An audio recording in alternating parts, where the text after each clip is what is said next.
Hello అండి, నేను doctor Ganga Pavan Kumar. నేను pediatrician, children specialist and neonatologist, Nellore Padmavathi hospital. So యాక్చువల్గా మేము ఫస్ట్ వేవ్ కానివ్వండి, సెకండ్ వేవ్ కానివ్వండి, వీటిలో ఈ కరోనా ట్రీట్మెంట్లో బాగా యాక్టివ్గా ఉన్నాం. సో మోర్ దాన్ 3000 పేషెంట్స్ని ట్రీట్ చేసుకుంటాం ఈ సెకండ్ వేవ్ కరోనా సెకండ్ వేవ్లో. ఫస్ట్ వేవ్ అప్పుడు కూడా ఇంచుమించు బాగా యాక్టివ్గా పార్టిసిపేట్ చేసాం. ఈ సెకండ్ వేవ్ అయితే మాత్రం లాస్ట్ 1.5-2 months నుంచి కూడా బాగా డిఫికల్ట్ వర్క్ అవుతా ఉంది. మాకు బాగా స్టెన్ వస్తాయి. ఏంటంటే బాగా సివియర్ వేవ్ ఇది, కాంప్లికేషన్స్ ఎక్కువ ఉంటున్నాయి. So percentage of public or patients requiring admissions is very high. So వీటన్నిటిని దృష్టిలో పెట్టుకొని మేము కూడా మా హాస్పిటల్ కూడా కోవిడ్ సెంటర్గా కన్వర్ట్ చేసి యాక్టివ్గా పబ్లిక్కి సర్వ్ చేయాలి అన్న ఉద్దేశంతో చేస్తూ ఉన్నాం. సో ఆ ప్రాసెస్లో మాకు కొన్ని ఎక్స్పీరియన్సెస్ ఉన్నాయి. సో దాన్ని డాక్టర్స్తో కానివ్వండి, పబ్లిక్తో కానివ్వండి షేర్ చేసుకుంటే డెఫినెట్గా వాళ్ళకి యూజ్ అవుతుంది అన్న ఉద్దేశంతో ఈ వీడియో చేయడం జరుగుతాం. సో ఈ కరోనాకి రాకుండా జాగ్రత్తలు అనేవి మొదటి ఫేజ్ నుంచి కూడా మనం చూస్తూనే ఉన్నాం. ఐసోలేషన్లో ఉండటం. నేను ఇచ్చే సజెషన్ ఏంటంటే, ఒకవేళ ఇంట్లో మీ ఎవరికైనా వచ్చినా కూడా ఒకే రూమ్లోనే పడుకోవద్దు, అది మెయిన్ కాదు. తర్వాత ఏసీ వేసి ఆ రూమ్లో ఎక్కువ టైము అఫెక్టెడ్ ఇండివిజువల్స్ తోటి స్పెండ్ చేయొద్దు. అసలు టోటల్గా వాళ్ళని అంటరాని వాళ్ళుగా చూసేసి వాళ్ళకి బయట నుంచి ప్లేట్తో భోజనం లోపలికి దోసేయడం అటువంటివి చేయాల్సిన అవసరం లేదు. ఏదో మరీ 2 minutes ఎక్స్పోజర్ 3 minutes ఎక్స్పోజర్కి అయితే వస్తుందని నేను అనుకోవట్లేదు ఈ సెకండ్ ఫేజ్ ఎస్పెషల్లీ. బట్ ఏంటంటే సివియారిటీ అయితే ఎక్కువ ఉంది, ఇన్ఫెక్టివిటీ కూడా అంత నేను మరి షార్ట్ ఎక్స్పోజర్లోనే వస్తుందని అనుకోవడం లేదు. సేమ్ రూమ్లో పడుకోవద్దు, ఎక్కువ టైం స్పెండ్ చేయొద్దు, అదొక థింగ్. మెయిన్ మనం ఫోకస్ చేయాల్సింది ఏంటంటే, ఒకవేళ ఈ డిసీజ్ వచ్చినా కూడా ఈజీగా దాని నుంచి ఎట్లా బయటపడాలి అనే దాని మీద ఫోకస్ చేయాలి. నాకు తెలిసి ఈ సెకండ్ ఫేజ్లో ఎనీవేస్ తీసుకోవాల్సిన జాగ్రత్తలు తీసుకుంటున్నాం. ఎన్ని జాగ్రత్తలు తీసుకున్నా వచ్చేవైతే వస్తూ ఉన్నాయి. సో దాని కోసం ఏం చేయాలంటే, ఫస్ట్ నేను ఏం సజెస్ట్ చేస్తానంటే, ఎప్పుడైతే మీకు ఫీవర్ లాంటి సిమ్టమ్స్ వచ్చాయో ఈ పాండమిక్లో, ఫస్ట్ చేస్తున్న మిస్టేక్ ఏంటంటే, అదేంటో సిటీకి వెళ్ళిపోతున్నారు ఫస్ట్ డే. నేను ఆ డిసీజ్ ప్రాసెస్ చెప్తున్నాను చూడండి. సో మొట్టమొదటిగా సిటీ అందరిలోనూ నార్మల్ ఉంటుంది. సో మనం సిటీ తీసుకోవాల్సిన ఫేజ్ ఎప్పుడు అంటే, ఎప్పుడైతే మీకు ఆయాసం మొదలవుతుందో, ఎప్పుడైతే మీ సాచురేషన్స్ డ్రాప్ అవుతున్నాయో, ఎప్పుడైతే మీకు ఎక్సెసివ్ కాఫ్ వస్తుందో, సో ఈ 3 ఇండికేషన్స్లో మీరు సిటీకి వెళ్ళాలి. మీరు ఫస్ట్ డేనే మీరు సిటీకి వెళ్ళిపోవడం వల్ల డాక్టర్కి ఒక ప్రాబ్లం వస్తుంది ఇక్కడ. ఎందుకంటే రేడియేషన్ అనేది ఇక్కడ సిటీ తీసుకుంటే మనీ వేస్ట్ అవుతాయి, ఒక 3000 రూపాయలు పోయాయి, దాని గురించి ఇబ్బంది లేదండి. ఎప్పుడైతే మీరు ఒకసారి రేడియేషన్ ఎక్స్పోజర్ అయిపోయిందో, నాకు మీరు 5th day వచ్చారనుకోండి, మీరు కాఫ్ వస్తుంది, కొంచెం బ్రెత్లెస్గా ఉన్నారు, నేను ఆల్రెడీ సిటీకి వెళ్ళిపోతాను. మేము మనసులో ఏం ఫిక్స్ అవుతామంటే, చూస్తాం ఆ రోజు ఏదో కొంత ఇన్వాల్వ్మెంట్ ఉంది, 20% ఆఫ్ ది లంగ్ ఇన్వాల్వ్మెంట్ ఉంది. సో ఓరల్ స్టెరాయిడ్స్ తోటి, ఓరల్ మెడికేషన్ తోటి ట్రై చేద్దాం అనుకుంటాం. ట్రై చేస్తున్నప్పుడు మళ్ళీ 3 days తర్వాత మీరు కాఫ్ ఇంకా తగ్గట్లేదండి అని వస్తారు. Saturation somewhere around 91-92. నేను ఒకసారి రిపీట్ చేయాలనుకున్నాను అనుకోండి సిటీని, రెమ్డెసివిర్కి వెళ్ళిపోదామన్న ఐడియాతోటి. సో అప్పుడు ఆల్రెడీ మీరు డే 1లో ఒక ఎక్స్పోజర్ అయిపోయి ఉన్నారు. సో అప్పుడు నాకు 2-3 సార్లు ఆలోచిస్తాను, మళ్ళీ 3rd ఎక్స్పోజర్ అవసరమా అని. సో అక్కడ కొంచెం ఇబ్బంది జరిగే అవకాశం ఉంది. సో కాబట్టి మీకై మీరుగా ఓన్గా సిటీకి వెళ్ళొద్దు. ఓన్లీ డాక్టర్ నీడ్ ఉంటే, ఇండికేషన్ ఉంటే డెఫినెట్గా సిటీ అడుగుతాం. మరీ ఎక్కువ ఇండికేషన్ ఉంటే 2 times కూడా అడుగుతూ ఉన్నాం కదా. సో అవసరాన్ని బట్టి మేమే చెప్తాం. మీకై మీరుగా సిటీలకు వెళ్ళి ఒక సిటీ పట్టుకొని వచ్చేసి ఇది బాగుంది, దానివల్ల ఇంకో ప్రాబ్లం వస్తుంది. డే 1 రోజు సిటీ తీసుకుంటున్నారు, ఇంటికి వెళ్ళిపోతున్నారు, మనకి ఏ ప్రాబ్లం లేదు, లంగ్ మనకి ఏ ఇన్వాల్వ్మెంట్ లేదని. సో ఆ ధైర్యంతోనే కంటిన్యూ అవుతున్నారు. కొంత ఓరల్ మెడికేషన్స్ ఏవో వాడుకుంటా ఉన్నారు. మీకు ఆయాసం వస్తుంది, దగ్గు వస్తుంది, కానీ మీ ధైర్యం ఏంటి, నా సిటీ బాగుంది కదా, ఇంక ఇబ్బంది ఏం లేదు అని చెప్పి కంటిన్యూ అవుతున్నారు. సో ఫైనలీ ఒక రోజు 60 సాచురేషన్తో వస్తున్నారు. ఆ రోజు మేము సిటీ రిపీట్ చేస్తున్నాం, టోటల్లీ లంగ్ ఇన్వాల్వ్. సో కాబట్టి ఓన్ ట్రీట్మెంట్స్కి ఎటువంటి పరిస్థితుల్లో వెళ్ళదు.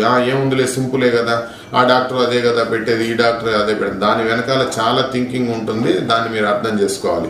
సో ఫస్ట్ రోజు ఎవరైనా మీకు డౌట్ వచ్చింది అంటే, ఏదో ర్యాపిడ్ ఆర్ RT-PCR ఏది అందుబాటులో ఉంటే దానికి వెళ్ళిపోండి. పాజిటివ్ వచ్చిందా వెంటనే డాక్టర్ దగ్గరికి వచ్చేయండి. మేము కూడా ఎగ్జామిన్ చేసుకుంటాం. మాకు కావాల్సింది విచ్ డే ఆఫ్ ఇల్నెస్ అనేది ఆ రోజు గమనించుకుంటాం. మళ్ళీ మీరు ఏ రోజు ఫాలోఅప్కి రావాలనేది చెప్తాం. చెప్పిన టైంకి ఎగ్జాక్ట్గా ఫాలోఅప్కి రండి. వచ్చిన తర్వాత వాళ్ళ క్లినికల్ ఎగ్జామినేషన్కి చాలామంది డాక్టర్స్ ఏం భయపడట్లేదు, మేము నీట్గా ఎగ్జామిన్ చేసుకుంటున్నాం. సో అవసరం ఉంటే ఎంత ఎర్లీగా మీ లంగ్ ఇన్వాల్వ్మెంట్ని పసిగడితే మేము అంత బెటర్ రిజల్ట్స్ ఉంటాయి. సో అవసరాన్ని బట్టి సిటీకి వెళ్తాం, అవసరమైతే రెమ్డెసివిర్కి వెళ్తాం. సో అవుట్కమ్స్ చాలా చాలా బాగుంటున్నాయి. సో మీరు ఎప్పుడైతే ఇట్లా ఓన్ ట్రీట్మెంట్స్ తెలియని వైద్యాలు తీసుకొని టోటల్ లంగ్ ఇన్వాల్వ్మెంట్తో వస్తారో మేము ఎన్ని నిద్రలో మేలుకున్నా మిమ్మల్ని కాపాడలేం, అదైతే ఖచ్చితంగా చెప్పగలను. సో ఈ వ్యాధిలో సెకండ్ వేవ్లో కరోనాలో బయటికి రావడం ఎంత సులభమో లోపలికి వెళ్ళడం కూడా అంతే సులభం, గుర్తుపెట్టుకోండి. సో వాటి రెండింటికి మధ్య తేడా చాలా తక్కువ ఉంది, అదొకటే ప్రాబ్లం ఇక్కడ వస్తుంది. సో మొదటి రోజు నుంచి అప్రోప్రియేట్గా మీరు జాగ్రత్తగా ఉండండి. సిటీ అనేది డెఫినెట్గా అవసరం. బయోకెమికల్ మార్కర్స్ కూడా చేస్తాం, డైమర్స్ అని, సీరం ఫెరిటిడ్స్ అని, ఎల్డిహెచ్ అని అవన్నీ చేస్తాం.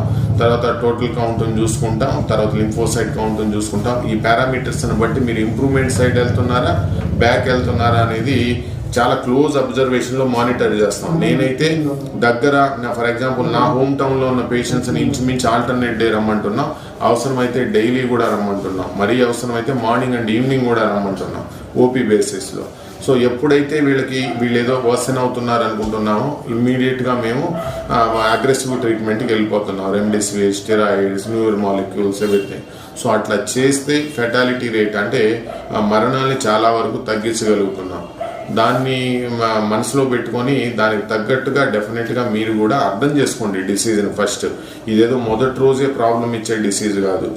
5 to 6 days మొదట ఫీవర్ వచ్చిన తర్వాత సరదాగానే ఉంటుంది, 2 రోజులు బాడీ పెయిన్స్ ఉంటాయి, తగ్గిపోయింది, దాని అర్థం తగ్గిపోయిందని కాదు. అసలు problem 6th డేనో 7th డేనో 10th డేనో start అవుతుందని అర్థం.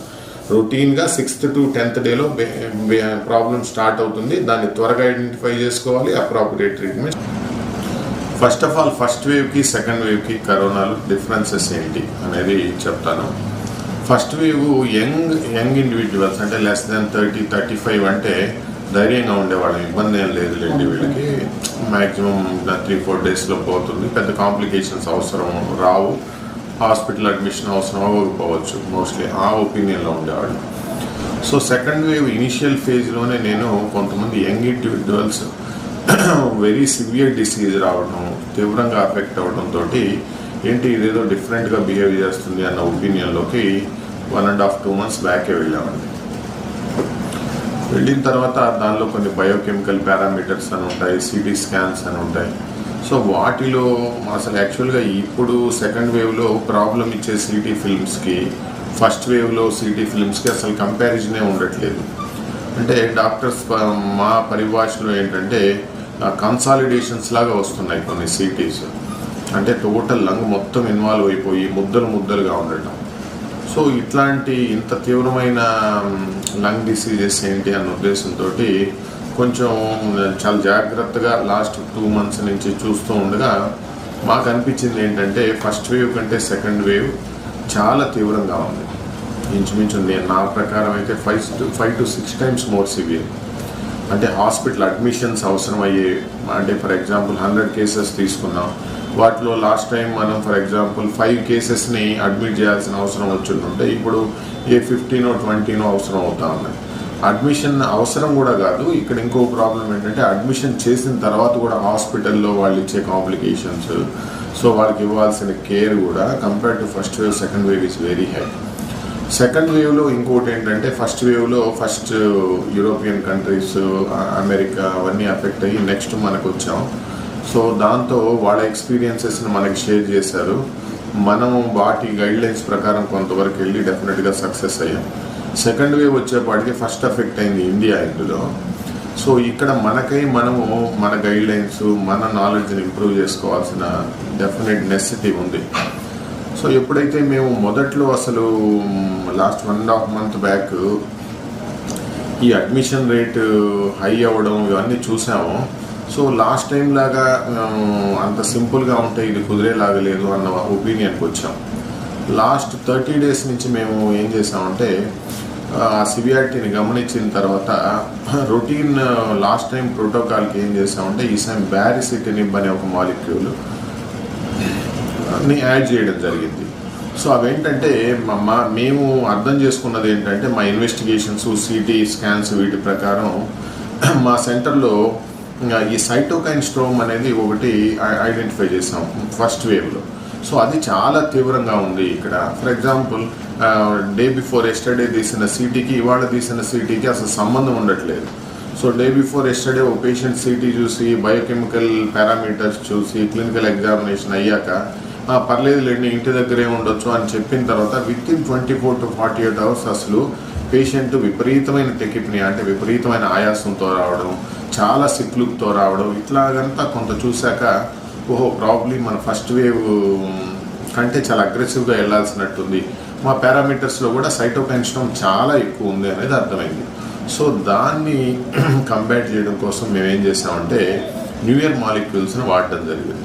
సో మా న్యూ ఇయర్ మాలిక్యూల్స్తో మేము చాలా బెనిఫిట్స్ పొందాం, అబ్జర్వ్ చేసాం. బ్యారిసిటినిబ్ అనేది అఫ్కోర్స్ ఇట్ ఈస్ అప్రూవ్డ్ అయిన మాలిక్యూల్స్ని మేము ట్రై చేసాం.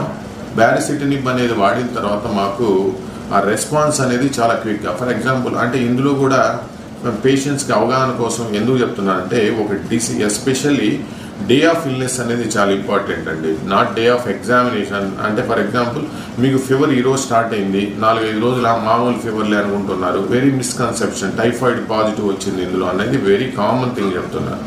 సో ఎప్పుడైతే నార్మల్ ఫీవర్ అనుకుంటూ 4 days టైం వేస్ట్ అవుతుంది. 4th day మీరు టెస్ట్కి ఇస్తున్నారు, మీరు కనుక RT-PCR ఇస్తే 1-2 days పట్టింది అనుకుందాం.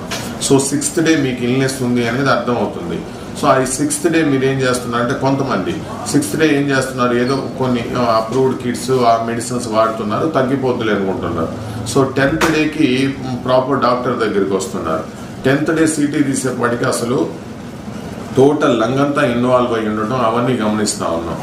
సో ఇట్లాగా దాని గురించి నేనేమంటా అంటే especially day of illness fever వచ్చిన తర్వాత మా అబ్జర్వేషన్లో మేము గమనించింది 5 to 10 days వెరీ క్రూషియల్. ఈ పీరియడ్లోనే పేషెంట్స్ సిమ్టమ్స్ డెవలప్ అవుతూ ఉన్నాయి.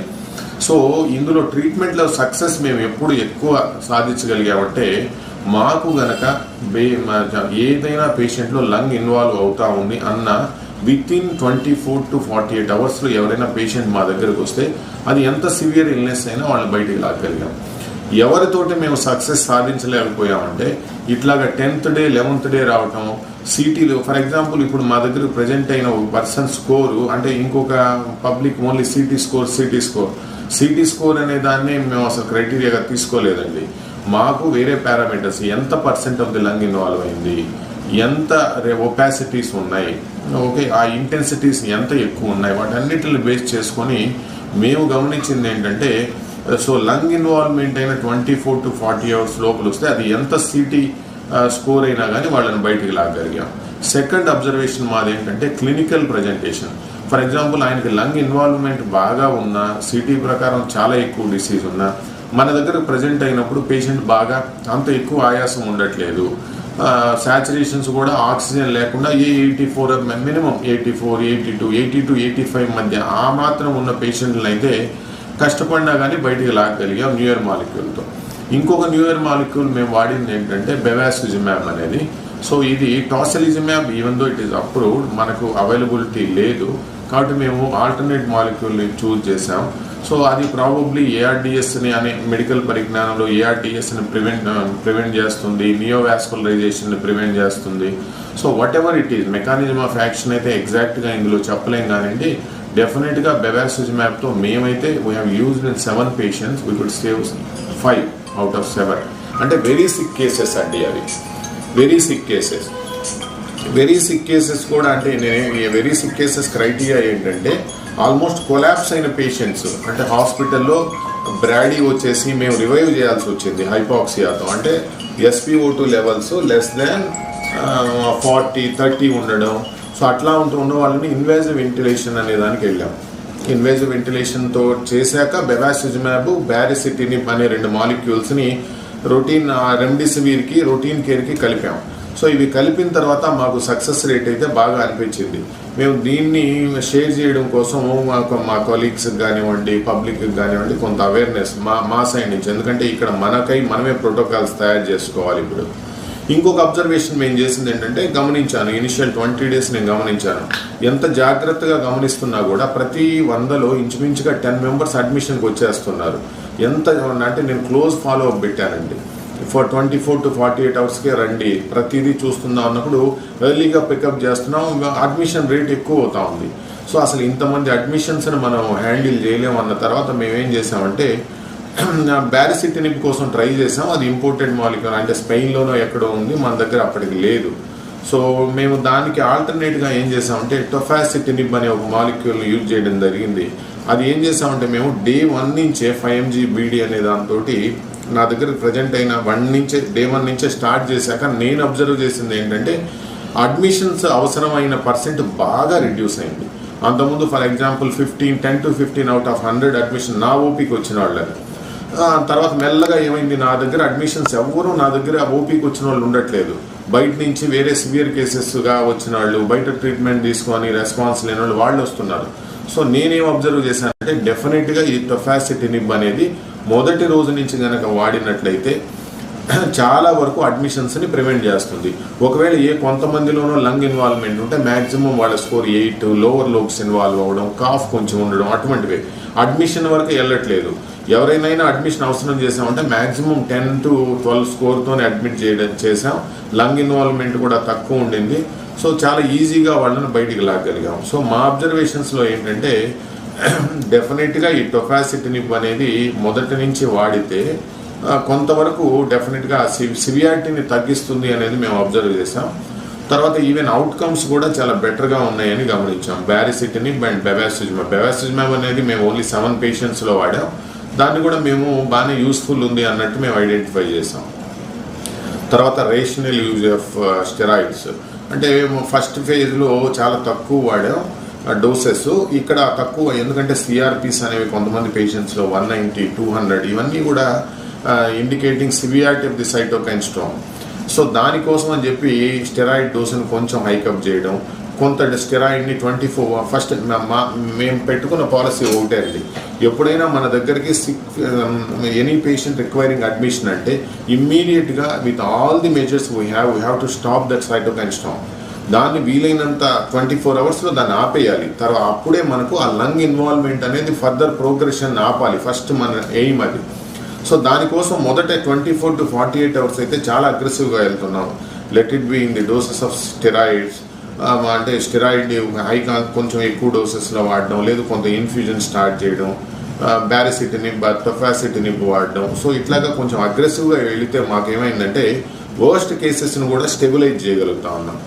ఇక్కడ మెయిన్ మనకి ఏంటంటే రిసోర్సెస్ తక్కువ ఉంటా ఉన్నాయి. అంటే number of ventilators less, number of ICU beds are less. So మనం ఏది చేసినా కూడా మన ఎయిమ్ ఎట్లా ఉంది అంటే మాది వీలైనంత వరకు అడ్మిషన్ని అక్కడే నిలబెట్టేయాలి, ఫర్దర్ ప్రోగ్రెషన్ ఆపాలి, ఐసీయూ వరకు వెళ్ళకూడదు, వెంటిలేటర్ వరకు వెళ్ళకూడదు. ఇంకో ప్రాబ్లం ఏమవుతుంది ఇందులో, మరీ సివియారిటీ ఆఫ్ ది ఇల్నెస్ బాగా ఎక్కువ అవడం వల్ల ఒక పర్సన్కి వెంటిలేటర్ కనుక సెటప్ చేసాము అంటే మళ్ళీ ఆ వెంటిలేటర్ నుంచి వీన్ ఆఫ్ చేయడానికి టైం చాలా తీసుకుంటున్నారు. ఐసీయూలు బెడ్లు for example 10 bedded ICU 10 members అని ఫుల్ చేసాం. అసలు mean duration of ICU stay అనేది చాలా ఎక్కువైపోతూ ఉంది. అది it's even going crossing 20 days.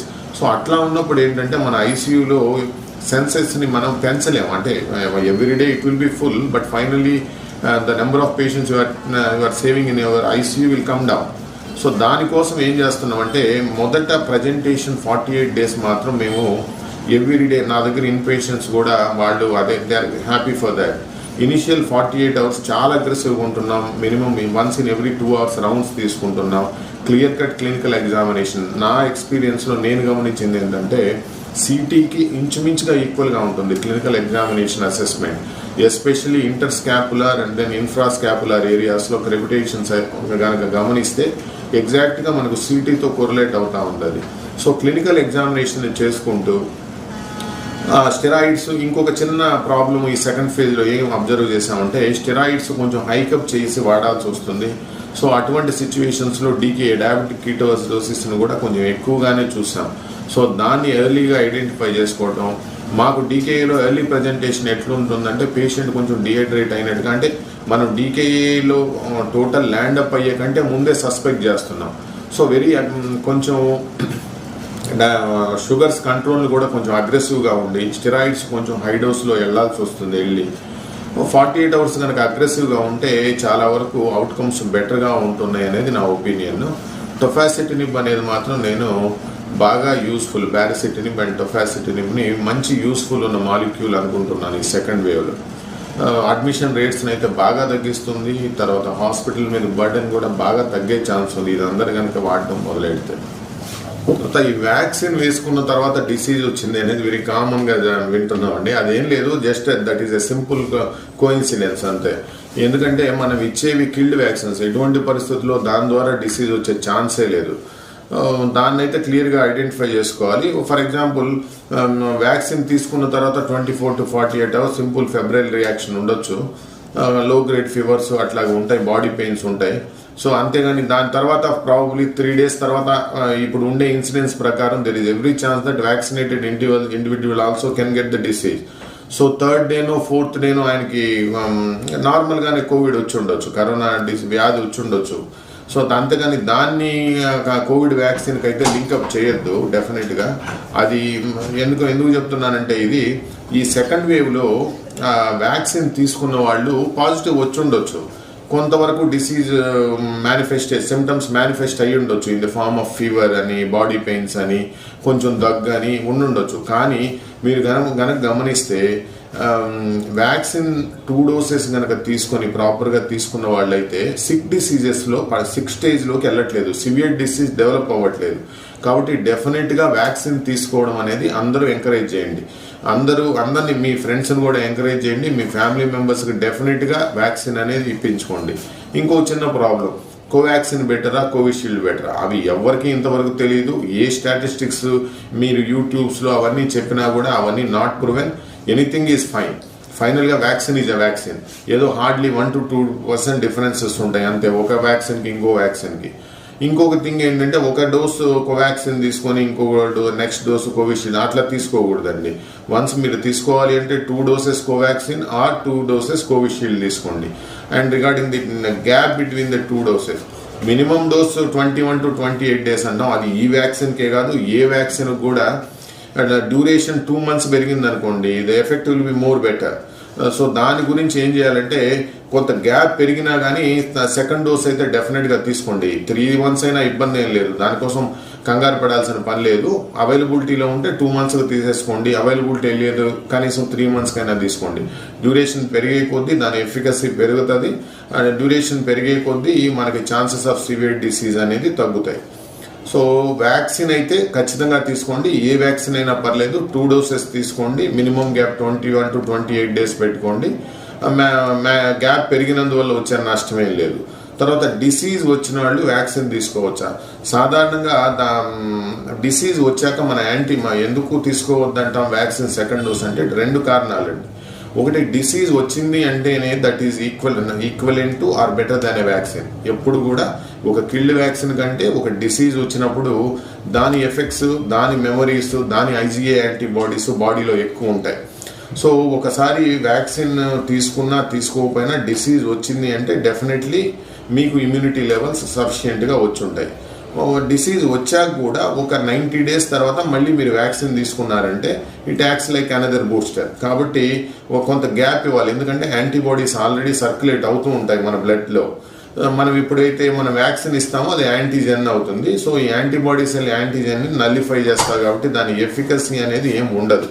So అది గుర్తుపెట్టుకోవాలి. ఇంకొకటి, బై పొరపాటున ఎవరైనా డిసీజ్ వచ్చిన వాళ్ళు వ్యాక్సిన్ తీసేసుకున్నారు, దానివల్ల ఏమి దుష్పరిణామాలు ఏమి ఉండవు, తీసుకున్న వ్యాక్సిన్ వేస్ట్ అవుతుంది అంతే.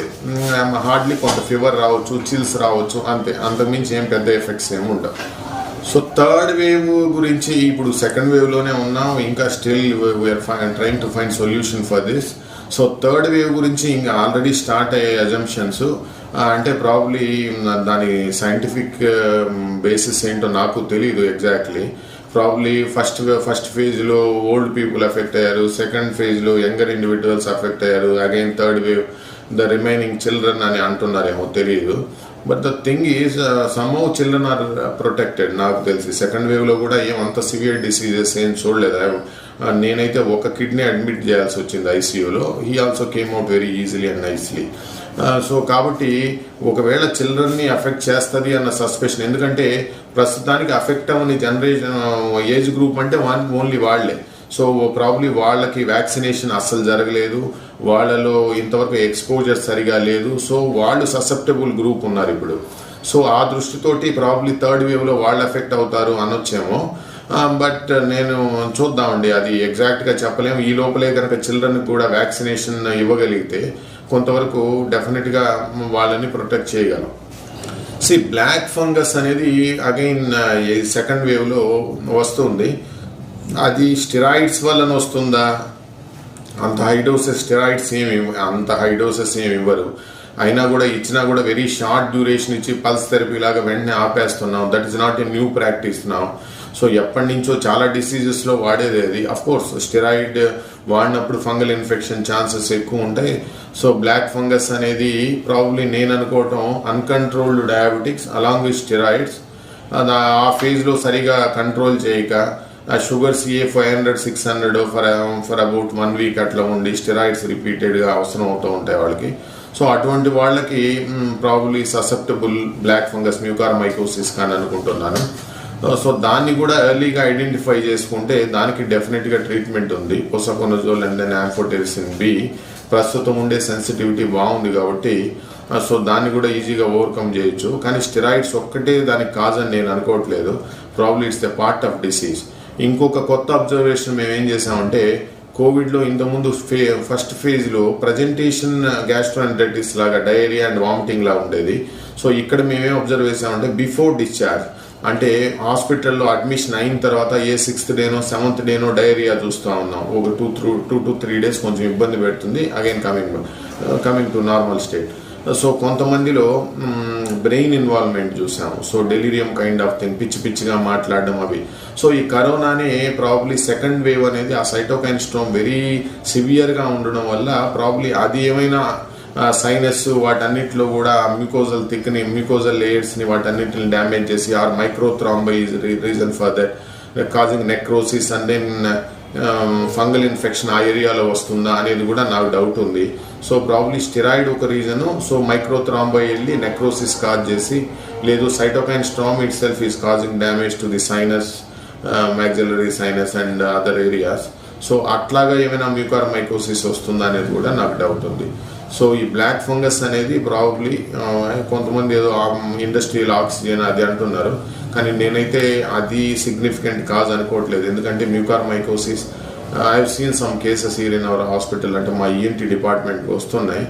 సో వాళ్ళు కూడా some individuals are not used oxygen for more days and steroids కూడా అంత హై డోసెస్లో వెళ్ళిన వాళ్ళు ఏం కాదు. సో కాబట్టి a combination of steroid and disease process అనుకుంటున్నాను నేనైతే బ్లాక్ ఫంగస్ కాదు. కానీ డెఫినెట్గా అది కూడా ఆ యాంగిల్ కూడా మైండ్లో పెట్టుకొని ఉండాలి. సో మా అబ్జర్వేషన్లో మెయిన్ చూసింది ఏంటంటే సైనస్ ఇన్వాల్వ్మెంట్ అనేది ఎర్లియెస్ట్ అండ్ కామన్గా చూసాం. సో ఎప్పుడైతే మీకు హెడేక్, తర్వాత నేసల్గా ఏదైనా స్మెల్ రావటం, బ్యాడ్ స్మెల్ రావటం అటువంటివి ఏదైనా ఉంటే మీరు దగ్గరలో ఉన్న ఎఫిషియెంట్ ENT సర్జన్ దగ్గరికి వెళ్తే definitely keeping that in mind ఈజీగా దాన్ని స్క్రాపింగ్స్ చేసి యాంఫోటెరిసిన్ వాడాక ఈజీగా you can come out of it.